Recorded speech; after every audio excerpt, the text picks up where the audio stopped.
Dominus vobiscum, sequentia Sancti Evangelii secundum Lucam.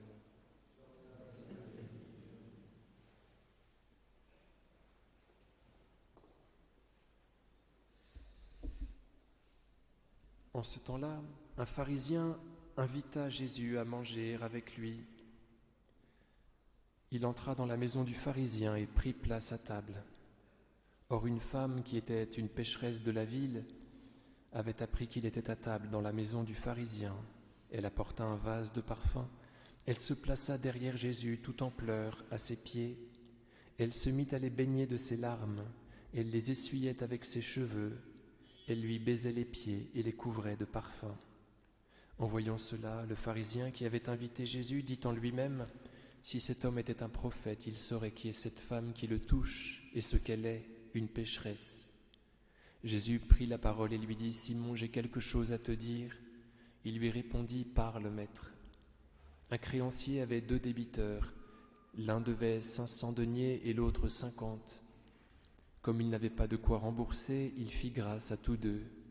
Lequel d'entre eux l'aimera davantage ? Simon répondit : je suppose que c'est celui auquel il a fait grâce davantage. Jésus lui dit : tu as bien jugé. Et se tournant vers la femme, il dit à Simon : tu vois cette femme ? Je suis entré dans ta maison et tu ne m'as pas offert d'eau pour mes pieds. Mais elle, avec ses larmes, elle a arrosé mes pieds, et avec ses cheveux, elle les a essuyés. Tu ne m'as pas donné de baiser, mais elle, depuis qu'elle est entrée, elle n'a pas cessé de me baiser les pieds. Tu n'as pas versé d'huile sur ma tête, mais elle a couvert mes pieds de parfum. C'est pourquoi je te le dis, si elle a beaucoup péché, ses péchés lui sont remis parce qu'elle a beaucoup aimé. Celui à qui l'on remet peu, aime peu. Et il dit à la femme : tes péchés sont remis. Les convives commencèrent à se dire : quel est cet homme qui remet les péchés ? Mais il dit à la femme : ta foi t'a sauvée, va en paix.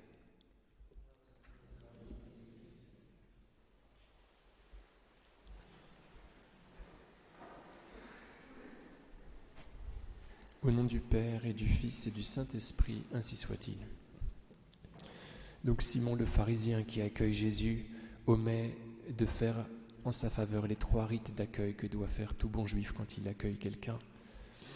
Donc il omet de l'embrasser, de lui laver les pieds, de l'embaumer. Voilà ce que doit faire tout juif. Il y en a qui le font encore aujourd'hui quand il accueille quelqu'un. C'est certainement par respect humain que Simon le pharisien ne s'est pas livré à ce rituel. Il est intéressé par Jésus, cependant il ne va pas se mouiller à ce point-là devant ses amis. Et donc il ne déploie pas tout ce rituel. Et Jésus lui explique que c'est normal, qu'il n'est pas capable d'aimer, étant donné qu'il ne veut pas recevoir sa miséricorde. Et il dit, par contre, que cette femme, il est normal de lui voir déployer un tel amour parce qu'il lui a beaucoup pardonné. Celui à qui on pardonne peu montre peu d'amour, c'est ton cas, Simon.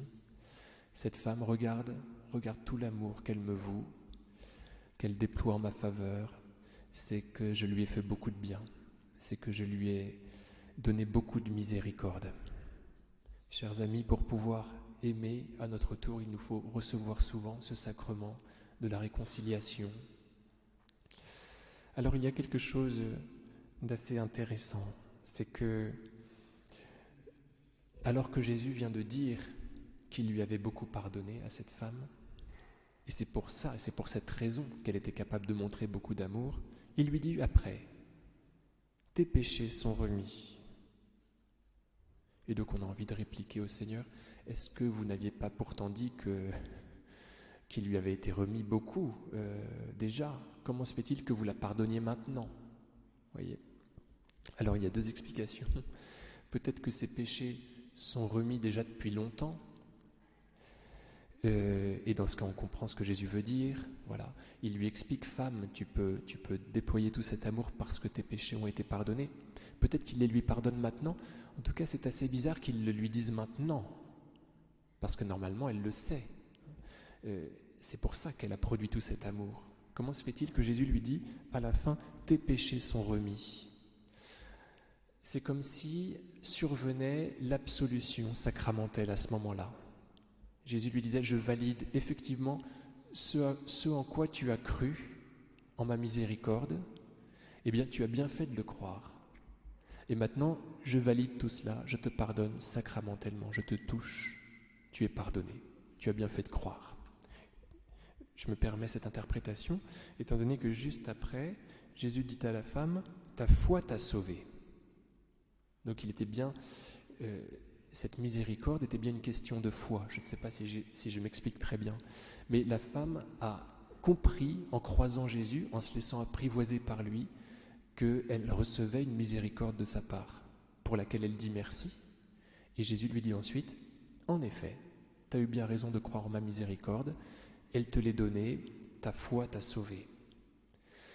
C'est pour cela que, avant même que de recevoir l'absolution, le Seigneur nous demande déjà de vivre dans l'espérance de sa miséricorde. Ça, c'est très important.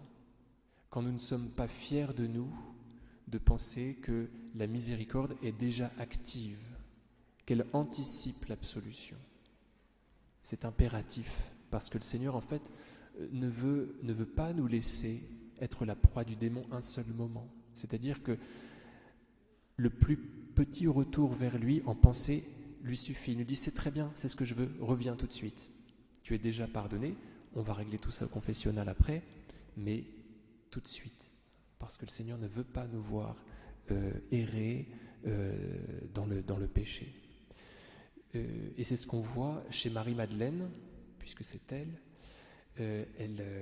elle pense à une miséricorde, elle croit qu'elle la reçoit, et Jésus lui explique ensuite, en la lui transmettant sacramentellement, qu'elle a bien fait de croire qu'elle la recevait, parce que tel était bien le cas. Au nom du Père et du Fils et du Saint-Esprit, ainsi soit-il.